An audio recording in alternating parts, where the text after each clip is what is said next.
एक बार फिर से नेहा सिंह राठौड़ की प्रतिक्रिया आया है। वो लोगों से अपील कर रही है कि क्यों न प्रधानमंत्री को भी पुरस्कार से सम्मानित किया जाए। वो विचलित है गुजरात पुल हादसा को लेकर। उन्होंने इस हादसे पर यह निष्कर्ष निकाला है कि यह राष्ट्रीय स्तर पर उतनी तवज्जो नहीं प्राप्त कर रहा है क्योंकि यह बिहार में नहीं हुआ। इससे एक सवाल उठता है कि क्या कुछ त्रासद घटनाओं को क्षेत्रीय पूर्वाग्रह के चलते कम महत्व दिया जाता है। नेहा सिंह राठौड़ ने आगे क्या कहा, आइए उन्हीं से सुनते हैं। एक 74 साल का बूढ़ा आदमी देश हित में अपने शौक पूरे करने के लिए विदेशों में मेडल बटोरता घूम रहा है और हम हाथ पर हाथ धरे बैठे हुए हैं। अरे लानत है हम 140 करोड़ देशवासियों पर। क्या हम अपने परिधान मंत्री को उसके महान कामों के लिए 10-20 पुरस्कार भी नहीं दे सकते? मैं इस देश की जनता से निवेदन करती हूं कि साहब के लिए कुछ नए पुरस्कारों का सृजन करें। साहब और उनकी पार्टी ने देश से लोकतंत्र के उन्मूलन के लिए कितना प्रयास किया। आलोचना करने वालों पर एफआईआर के अलावा बिहार के करोड़ों लोगों के मताधिकार छीनने का प्रयास लगातार कर ही रहे हैं। क्या हम सभी देशवासी इन प्रयासों के लिए साहब को लोकतंत्र मर्दक की उपाधि से सम्मानित नहीं कर सकते? ये अवार्ड आपको और केचुआ को साथ साथ लेना होगा। मणिपुर सुलगता रह गया और आप विदेशों के चक्कर काटते रहे।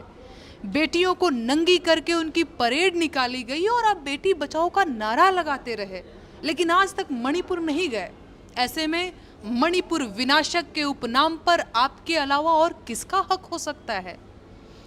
देश का गौरव रही तमाम सरकारी कंपनियों से लेकर आम जनता के पैसों से बने एयरपोर्ट और रेलवे स्टेशन तक आपने जिस तरह कौड़ियों के दाम पर बेच दिए, नटवर लाल स्मृति सम्मान के हकदार सिर्फ और सिर्फ आप हैं और कोई नहीं। बिहार के युवाओं को लंबे समय तक बेरोजगार रखकर गुजरात और देश के बाकी हिस्सों में मजदूर बनाकर भेजने का जो मास्टर प्लान आपने बनाया, उसके लिए बिहार युवा शक्ति भक्षक पुरस्कार का सृजन होना चाहिए और उसे आपके साथी सुशासन बाबू के साथ आपको साझे में दिया जाना चाहिए।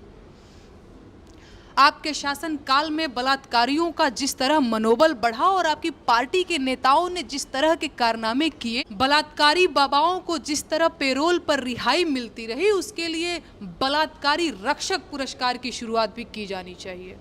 अग्रिम बधाई। अल्पसंख्यकों के खिलाफ जिस तरह से आतंक का माहौल बनाया गया, अफवाहें उड़ाई गई, उनकी लिंचिंग की गई, उनके धर्मस्थल तोड़े गए, देश के लिए उनके बलिदानों को नजरअंदाज किया गया, उसके लिए एक विशेष अल्पसंख्यक हंता पुरस्कार का गठन जरूर होना चाहिए। लेकिन ये पुरस्कार आप दोनों को, मतलब समझ रहे हैं ना, आधा आधा बांट कर लेना पड़ेगा। सॉरी, पुल विध्वंसक पुरस्कार पर भी तकरार हो सकती है।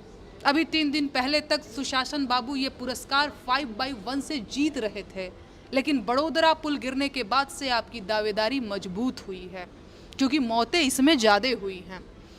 इसके लिए सबसे तेज चैनल वालों से वोटिंग करवा लीजिए। ईवीएम से काउंटिंग करवाएंगे तो आपके जीतने की संभावना बढ़ जाएगी, तो आप देख लीजिए।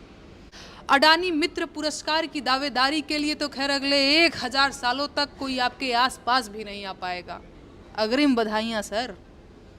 राष्ट्र गरिमा भक्षक पुरस्कार तो आपका है ही, लेकिन सरेंडर रत्न पुरस्कार पर भी आपके अलावा कोई और दावा नहीं कर सकता। 70 सालों में पहली बार जिस बहादुरी से आपने ट्रंप के एक फोन पर झटपट सीज फायर को अंजाम दिया था, इस पुरस्कार की शील्ड पर आपकी एक छोटी कांस्य प्रतिमा जरूर लगाई जाएगी। लेकिन भ्रष्टाचारी उद्धारक पुरस्कार आपको और ईडी को साझे में दिया जाएगा। विदेश जाकर मेडल बटोरने में कुछ नहीं रखा है। आत्मनिर्भर बनिए सर। आपके प्रशंसक सोचने समझने की ताकत खो चुके हैं। उनका दिमाग अब ऑनलाइन सट्टे के अलावा और कहीं नहीं लगता। आपको पुरस्कार पाते देख वो खुशी से झूम उठेंगे, जयकारे लगाएंगे आपके। उनके लिए देश का नंबर 1 होना ही बहुत है, फिर वो चाहे भूखमरी और भ्रष्टाचार में ही नंबर 1 क्यों ना हो। आप कुख्यात हैं या विख्यात, इससे उन्हें फर्क नहीं पड़ता। बस अखबार में आपकी फोटो आनी चाहिए। देश का सम्मान बढ़ा है या अपमान हुआ है, उन्हें इससे कोई लेना देना नहीं है। जंजीरों में बंधे भारतीयों ने अंतर्राष्ट्रीय अखबारों में जगह बनाई, यही बहुत है। आप पुरस्कार लीजिए सर, उपाधियां लीजिए, अखबारों में छपिए सर।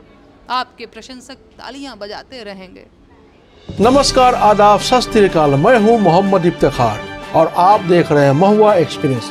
आप हमें YouTube पर देख रहे हैं तो हमारे चैनल को सब्सक्राइब करें और अगर Facebook पर देख रहे हैं तो हमारे पेज को फॉलो जरूर करें। जय हिंद, जय भारत।